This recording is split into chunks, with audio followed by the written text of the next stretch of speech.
Good day po please, sana mapansin po. Ma'am, ask ko po sana if EDD ko is April 2026. Tapos po, June huling hulog ng employer ko ng 1,850 monthly. Magkano po ma'am ang magiging self-employed ko na ihuhulog? Para po sana makuha ko yung mataas na benefits.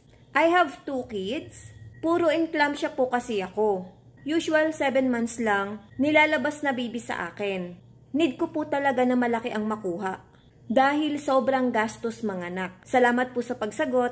Hi Beb! For today's video, sasagutin natin yung concern ni Maria Arnesi.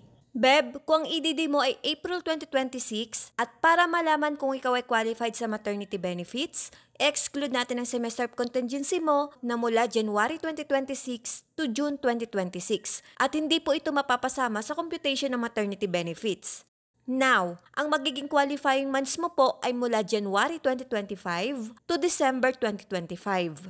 Diyan po magsiselect ng at least 3 to 6 highest monthly salary credits at syempre dapat may hulog ka sa nasabing qualifying period para makompute ang maternity benefits mo.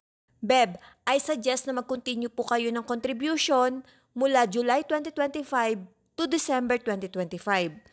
At kung kaya mo ng 3,030 per month as self-employed, mas okay po para nasa maximum MSC ka. Make sure na mabayaran mo ito bago mag-January 2026 para iwas late payment.